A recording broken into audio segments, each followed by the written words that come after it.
வணக்கம் நண்பர்களே. இன்னும் ஒரு இனிய காலை பொழுதில் தீரும் என்ற நிகழ்ச்சியில் உங்களை சந்திப்பதில் மிக்க மகிழ்ச்சி அடைகிறேன். தமிழ்நாடு அரசு பள்ளி குழந்தைகளினுடைய திறனை வளர்ப்பதற்காக பள்ளிக்கல்வித்துறையின் மூலமாக பல எண்ணற்ற சீரிய முயற்சிகளை மேற்கொண்டிருப்பதை நீங்கள் அறிவீர்கள். அவர்களுடைய பல்வேறு விதமான திறன்களை ஊக்குவிப்பதற்காகவும், அவர்களுடைய கலை, இலக்கிய, சிந்தனை திறன்களை மேம்படுத்துவதற்காகவும், அவர்களுக்கு ஒரு நிறைய எக்ஸ்போஷர், அதாவது பல விஷயங்களை பற்றி அவர்களுக்கு ஒரு அனுபவத்தை ஏற்படுத்துவதற்காகவும் தொடர் நிகழ்வுகளை தமிழ்நாடு அரசினுடைய பள்ளிக்கல்வித்துறை செய்து கொண்டிருக்கிறது. அதனுடைய ஒரு நீட்சியாக இப்போது சென்னையில் சிறார் இலக்கிய திருவிழா நடந்து கொண்டிருக்கிறது. அதாவது மார்ச் 27 முதல் ஏப்ரல் 1ஆம் தேதி வரை நடக்கக்கூடிய இந்த சிறார் இலக்கிய திருவிழாவின் முதல் நாளில் கலந்து கொண்டு பேசுவதற்கான ஒரு சந்தர்ப்பம் எனக்கு கிடைத்தது. தமிழ்நாட்டின் பல்வேறு பகுதிகளில் இருக்கக்கூடிய 150 மாணவ மாணவிகளை, அதாவது 6ஆம் வகுப்பிலிருந்து 9ஆம் வகுப்பு வரை இருக்கக்கூடிய குழந்தைகளை தேர்வு செய்து சென்னைக்கு அவர்களை வரவழைத்து அவர்களுக்கான பல்வேறு பயிலரங்குகள் மற்றும் பல்வேறு சுற்றுலாக்களை தமிழ்நாடு அரசு ஏற்பாடு செய்திருக்கிறது. ஒரு மிகச்சிறப்பான நிகழ்வு. உங்களுக்கு தெரியும், சென்ற ஆண்டிலே ஊட்டியிலும் குன்னூரிலும் அத்தகைய ஒரு மாபெரும் முகாம் ஒன்று நடத்தப்பட்டது உங்களுக்கு தெரியும். அதில் நிறைய 1500 அரசு பள்ளி மாணவ மாணவிகள் பங்கேற்றார்கள். அதிலும் கூட நான் ஒரு பயிற்றுனராக பங்கேற்று மாணவர்களுடைய அரிய திறன்களை கண்டு வியந்தேன். இங்கே சென்னையில் இப்பொழுது இந்த 27ஆம் தேதி துவங்கிய சிறார் இலக்கிய திருவிழாவில் நான் அந்த மாணவ மாணவிகளிடம் பேசுகிற போது அவர்களுடைய அறிவுத்திறனையும் கற்றுக்கொள்ளும் ஆற்றலையும் கண்டு மிகவும் வியந்தேன். அவர்கள் எல்லோருமே அரசு பள்ளி மாணவிகள். முதல் முறையாக சென்னைக்கு வருகிறார்கள். பல சிறு நகரங்களிலிருந்தும் கிராமங்களிலிருந்தும் வரக்கூடியவர்கள். அவர்களுடைய பொதுவாக அரசு பள்ளி மாணவர்களை பற்றி இருக்கக்கூடிய எதிர்மறையான எண்ணங்கள் அல்லது ஏதோ அவர்களுக்கெல்லாம் திறமை குறைவானவர்கள் என்பது போன்று பரப்பப்படுகிற விஷயங்கள் எல்லாம் எவ்வளவு பொய்யானவை என்பதை அந்த மாணவ மாணவிகள் வெளிப்படுத்தினார்கள். நான் அவர்களிடம் நிறைய கேள்விகள் கேட்டேன். நான் பேசுவதற்கு முன்பாகவே ஒவ்வொரு கேள்விக்கும் அவ்வளவு அறிவார்ந்த பதில்களை அந்த மாணவ மாணவிகள் வழங்கினார்கள்.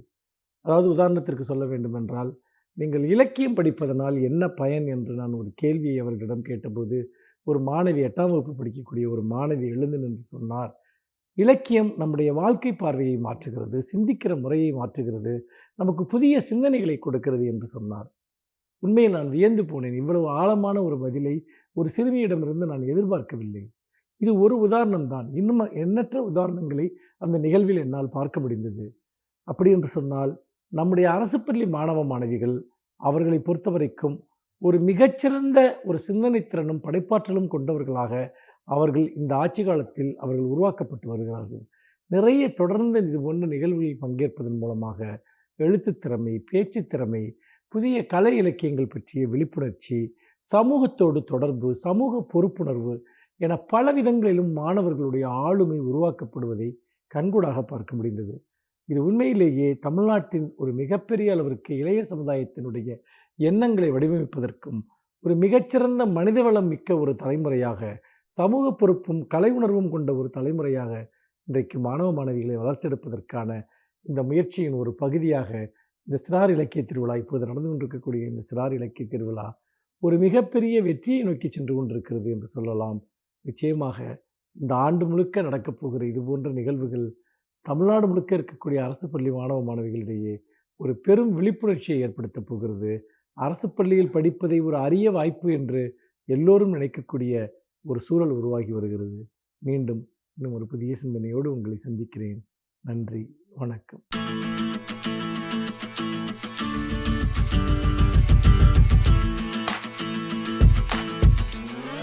வணக்கம் நேயர்களே, நாம் இதுவரை திருமணத்தை பற்றி அதாவது திருமணம் என்பது என்ன, அது எப்போது தோன்றியது, அதனுடைய வரலாறு என்ன, அது மட்டுமல்லாமல் அதை நடத்தியவர்கள் யார், அன்று நடத்தியவர்கள் யார், இன்று திருமணத்தை முடிவு செய்பவர்கள் யார், இவையெல்லாம் நாம் பார்த்து கொண்டிருக்கின்றோம். அது மட்டுமல்லாமல் திருமணத்தில் ஏற்படக்கூடிய சச்சரவுகள், அதாவது சிக்கல்கள், அத்தனையும் நாம் பார்த்து கொண்டிருந்தோம். இப்பொழுது நாம் பார்க்க இருப்பது, அதாவது அந்த திருமணத்தில் சிறப்பாக அமைப்பதற்கு ஒவ்வொருடைய பங்கும் இருக்கின்றது. மற்றவருடைய பங்கு என்ன என்று பார்ப்போம். அதாவது திருமணம் என்று எடுத்துக்கொள்ளோம் என்றால், திருமணம் ஆரம்பிக்கிறது முதல், அதாவது நாம் திருமணத்தை திருமணத்தினுடைய பேச்சை ஆரம்பிக்கின்றோம். அன்று முதல் ஒவ்வொருடைய பங்கும் அங்கே இருக்கின்றது. ஒருவர் என்ன செய்கின்றார், நாம் எப்படி நாம் இதை மேட்ரிமோனியல் காலத்தில் நாம் அட்வைஸ் பண்ணுவது, எப்படி அட்வர்டைஸ் பண்ணுவது, யாரை சந்திப்பது என்பதுக்கு ஒருவர் பங்கு இருக்கின்றார். அது மட்டுமல்லாமல் அதை எப்படி நாம் அமுல்படுத்துவது என்பதற்கும் ஒருவர் பங்கு இருக்கின்றார். அது மட்டுமல்லாமல் திருமணம் நிச்சயதார்த்தம் நடக்கின்றது.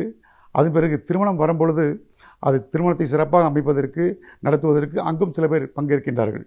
ஆக ஒவ்வொருவருடைய பங்கும் அங்கே இருக்கின்றது. நாம் பார்த்தோம் என்றால், அதாவது திருமணம் சிறப்பாக நடப்பதற்கு, திருமணம் நடக்காமல் போவதற்கு, திருமணத்தை சீர்குலைப்பதற்கு எல்லோருக்கும் அதில் பங்கிருக்கின்றது. ஒவ்வொருவருடைய பங்கும் அங்கே இருக்கின்றது. சில பேர் அதை திருத்தமாக செம்மையாக நடத்துவதற்கும் சில பேர் பங்கிருக்கின்றது. அதை கெடுப்பதற்கும் சில பேர் பங்கிருக்கின்றது. திருமணம் அன்று, திருமணம் நடந்த பிறகும் அந்த திருமணத்தை அதை கெட்டியாக சிறப்பாக அது நடந்தேறுவதற்கும் சில பேருடைய பங்கிருக்கின்றது.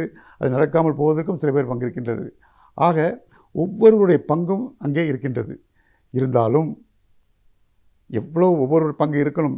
ஆனால் மக்கள் எதிர்பார்ப்பது, சமூகம் எதை எதிர்பார்க்கின்றது என்றால், கணவன் மனைவி இவர்களுடைய பங்கு என்ன என்று தான் எதிர்பார்க்கின்றது. இவர்களுடைய பங்கு என்ன என்று பார்த்தோம் என்றால், அதாவது ஒவ்வொருவருடைய வாழ்க்கையில், திருமண வாழ்க்கையில் வெற்றிக்கும் வீழ்ச்சிக்கும் காரணம் நாமே தான் என்று இருக்க வேண்டும். மற்றவர்களுடைய பங்கு இருக்கலாம், ஆனால் நமக்கு எண்ணம் எப்படி இருக்க வேண்டும், அதனுடைய வெற்றிக்கும் வீழ்ச்சிக்கும் நாம் தான் காரணம், நாமே காரணம் என்று இருக்க வேண்டும். அதாவது அதை நம்மை சுற்றி உள்ள சுற்றம், சூழ்நிலைகள், காலங்கள், நேரம் எல்லாம் நமக்கு உதவி செய்யுமே ஒழிய அதை நிலைநிறுத்தாது. அது ஒருவனுடைய வெற்றி என்பது எங்கே இருக்கின்றது என்றால், அவன் அந்த செயலை எப்படி அரங்கேற்றுகின்றான், அது அரங்கேற்றுகின்ற நேரம் என்ன, அதனுடைய சூழ்நிலை என்ன, அதை பொறுத்தான் அவனுடைய வெற்றி வாகி சூடுகின்றது. அதாவது இந்த நேரம், காலம், சூழ்நிலை எல்லாம் அவனுக்கு உதவி தான் செய்யுமே ஒழிய அதில் பங்கேற்காது. நிலைநிறுத்துவது நாம் தான், அவன்தான் இருக்க வேண்டும். எவன் நிலைநிறுத்துகின்றானோ அவன்தான் வெற்றி ஆகின்றான். ஆகவே வெற்றிக்கும் வீழ்ச்சிக்கும் யார் காரணம், நாம் தான் காரணம் என்று அந்த மணமக்கள் யோசிக்க வேண்டும், தம்பதிகள் யோசிக்க வேண்டும். ஆக ஒவ்வொரு கட்டத்திலும் நாம் நம்முடைய பங்கை நாம் அளிக்க வேண்டும். நாம் தான் காரணம். அதாவது பல பேர் இருக்கலாம், நம்முடைய திருமணம் சிறப்பாக நடந்துவிட்டது, திருமணத்தை சீர்குலைப்பதற்கு பல பேர் நமக்கு ஆலோசனை கூறலாம். அந்த ஆலோசனைகளை நாம் ஏற்றுக்கொள்ள வேண்டும். ஆனால் அதுவே முடிவாக இருக்கக்கூடாது. முடிவெடுப்பது நாம் தானே, நம்மிடம்தான் முடிவு இருக்கின்றது, நாம் தான் முடிவெடுக்க போகிறோம் என்ற எண்ணத்தில் இருக்க வேண்டும். முடிவு என்பது நம்மிடம்தான் இருக்க வேண்டும். நாம் யாரையும் சார்ந்து இருக்கக்கூடாது. மற்ற நண்பர்கள் இருக்கின்றார்கள், சொந்தம் இருக்கின்றது, சுத்தம் இருக்கின்றது, அவர்களுடைய ஆலோசனைகளை ஏற்றுக்கொள்ளலாம், நாம் வாங்கிக் கொள்ளலாம், வாங்கக்கூடாது என்பதற்கல்ல, வாங்கி கொள்ளலாம். ஆனால் அதை நாம் ஏற்றுக்கொள்ள முடியாது. முடிவு பண்ணுவது நாமத்தான் இருக்க வேண்டும். ஆகவே ஒவ்வொருடைய பங்கும் இருக்கும் பொழுதும் கணவன் மனைவி தம்பதிகளுடைய பங்கு தான் அங்கே முக்கியமாக இருக்கின்றது. அவர்களுடைய முடிவு தான் இறுதி முடிவாக இருக்க வேண்டும். அந்த முடிவில் மாற்றம் இருக்கக்கூடாது. நாம் தான் முடிவு எடுக்க வேண்டும். நம்முடைய முடிவு தானே இறுதியில் என்று இருக்க வேண்டும். அதாவது நாம் பார்க்கின்றோம், சமூகத்தில் இருக்கின்றோம், பல வகையான மனிதர்கள் இருக்கின்றார்கள். இந்த திருமணத்தில் பங்கேற்பவர்கள் கூட பல வகையாக இருக்கின்றார்கள். அதாவது மனநலம் அற்றவர்கள் இருக்கின்றார்கள், மனநலம் இல்லாதவர்கள் இருக்கின்றார்கள், பல பேர் இருக்கின்றார்கள். சில பேர் திருமணத்தை கெடுப்பதற்காக, இருந்த திருமணத்தை ரத்து பண்ணுவதற்காக சில பேர் முயற்சிக்கின்றார்கள். இவை நம்மை அறியாமலே நடக்கலாம், அறிந்தும் நடக்கலாம், அறியாமல் நடக்கலாம். சில பேர் அந்த திருமணம் அது கெட்டு போவதற்காக, அதாவது லேசாக, அதாவது தீ போடுவதை போல போட்டு விடுவார்கள். அது புகைந்து பெரிய தீயாக மாறும்பொழுது அவர்களை வந்து அதை அணைத்து நமக்கு உதவி செய்வது போல் ஒரு மாயை உண்டாக்குவார்கள். அதாவது ஒரு பலனை நம்மிடம் எதிர்பார்ப்பார்கள். அதாவது அவர்கள் தான் நமக்கு உதவுவது போல ஒரு எண்ணத்தை உருவாக்குவார்கள். அதாவது ஆதாயத்தை அவர்கள் எதிர்பார்ப்பார்கள். இன்னும் சில பேர் இருக்கின்றார்கள், அதாவது வெளியே தெரியாது, மிக சமூகமாக ஸ்மூத்தாக அவர்கள் காயை நகர்த்தி அந்த திருமணத்தை கெடுப்பதற்கு அவர்கள் இருக்கின்றார்கள். இப்படி பல பேர் இருக்கின்றார்கள். அதாவது இன்னும் சொல்லப்போனால் சில பேர் இருக்கின்றார்கள், மனநலம் மற்றவர்கள் இருக்கின்றார்கள். அவர்கள் என்ன செய்கின்றார்கள் என்றால், அவர்கள் நமக்கு தெரியாதவர்களாக இருந்தாலும், முன்பின் தெரியாதவர்களாக இருந்தால் கூட சில பேர் அது ஒரு வக்கரத்திற்காக, ஒரு சந்தோஷத்திற்காக, அவர்களுக்கு எந்த பலனும் கிடைக்காது, இருந்தாலும் ஒரு அற்ப சந்தோஷத்திற்காக யாரோ எவரோ என்று தெரியாதவர்கள் கூட அதில் பங்கேற்கின்றார்கள். அந்த திருமணத்தை அதாவது ரத்து பண்ணுவதற்கு, அது கெடுத்து விடுவதற்கு. ஆக நம்ம அறியாமல் கூட, நமக்கு தெரியாதவர்கள் கூட, எங்கோ இருந்து கூட நம்முடைய திருமணத்தை அவர்களுக்கு அது விளையாட்டாக இருக்கலாம், அவர்களுக்கு ஒரு வக்கிர இன்பம் தரலாம், ஒரு சுகம் தரலாம். நாம் யார் என்று அவர்களுக்கு தெரியாது. அப்படியும் செய்திருக்கின்றார்கள். அதன் மூலமாக கூட திருமணம் ரத்தாக்குவதற்கு வாய்ப்புகள் இருக்கின்றது. ஆகவே நாம் தம்பதியர்கள் மிகவும் உஷாராக நமக்குள் தான் இருக்க வேண்டும். நாம் எந்த ஒரு காரணத்திற்காகவும் நாம் அதில் வாபல் ஆகக்கூடாது என்ற எண்ணத்தில் தான் இருக்க வேண்டும். அது மட்டுமல்லாமல், அதாவது திருமண வாழ்க்கை என்பது எதை வைத்திருக்கின்றது? நம்பிக்கையில் தான் இருக்கின்றது. நம்பினார் கெடுவதில்லை, 4 முறை தீர்ப்பு. நம்பினவர்களை கடவுள் கைவிட மாட்டார் என்றிருக்கின்றது. நம்ப வேண்டும் அல்லவா? நம்பினால் தானே நமக்கு பலன் கிடைக்கும். நம்பவே இல்லை என்றால் நம்பிக்கை தான் வாழ்க்கை. மணமக்கள் தம்பதிகள் ஒருவரை ஒருவர் நம்பிக்கையுடன் தான் வாழ்க்கை நடத்த வேண்டும். சில நேரங்களில் அந்த நம்பிக்கை பெறுவதற்காக துணை ஒருவரை ஒருவர் கட்டாயப்படுத்தி சில நேரங்களில் என்ன பண்ணுகிறார்களோ, சத்தியம் செய்கின்ற கொள்கிறார்கள். அதாவது நெருப்பை வைத்து சத்தியம் செய், இல்லை வேத புத்தகத்தை வைத்து சத்தியம் செய், உன்னுடைய படிப்பை வைத்து சத்தியம் செய், எனக்கு சத்தியம் செய்து கொடு என்று வற்புறுத்துகின்றார்கள், துன்புறுத்துகின்றார்கள், கட்டாயப்படுத்துகின்றார்கள். ஆக அந்த நம்பிக்கை பெறுவதற்கு இவர்கள் பல வழிகளில் ஈடுபடுகின்றார்கள் தம்பதிகள் ஒருவர். அப்படி இருக்கவே கூடாது. அவ்வாறு செய்யும் பொழுது நம்பிக்கை நாம வர வேண்டும், நம்பிக்கை நாம் ஏற்படுத்த வேண்டும், நாம் நம்ப வேண்டும். நம்பிக்கை உண்டாக்குவதற்காக இதுபோல ஒரு வற்புறுத்தலை, ஒரு கட்டாயத்தை ஏற்படுத்தினால் அந்த அந்த என்னாகும் என்றால் அந்த தம்பதியர்களுக்குள் அதாவது பழிவாங்கும் எண்ணம் ஏற்படும். நாம் அதாவது சத்தியம் செய்து கொடுத்து விட்டோம் என்ற எண்ணத்தில் இருப்பார்கள். அதே நேரத்தில் துணைவியர் என்ன செய்வார்கள்? இவர் எப்பொழுதுதான் இவர்களிடம் நமக்கு சான்ஸ் கிடைக்காது என்று பார்த்து கொண்டிருப்பார்கள். நேரம் வரும்பொழுது நம்மை மறுபடியும் தாக்க ஆரம்பித்துவார்கள். ஒருவருக்கு ஒருவர் அதாவது பழி வாங்குகின்ற எண்ணம் ஏற்பட்டுவிடும். ஆகவே நாம் அதுபோல செயலில் ஈடுபடக்கூடாது. நம்பிக்கையுடன் இருந்தால் அந்த திருமணத்தை சிறப்பாக நடத்தலாம். திருமணம் என்பது ரத்தாகுவதற்கு வாய்ப்புகளே இல்லை. அதற்கு காரணம் திருமணம் வெற்றியாவதற்கும் வீழ்ந்து போவதற்கும் நாமே காரணம் என்ற எண்ணத்துடன் நாம் இருந்தால் நம்முடைய திருமணம் சிறப்பாக இருக்கும், ரத்தாகாமல் நீண்ட நாள் நிலைத்திருக்கும், உறுதியாக இருக்கும், நிரந்தரமாக இருக்கும் என்று கூறிக்கொண்டு விடைபெறுகிறேன். நன்றி, வணக்கம்.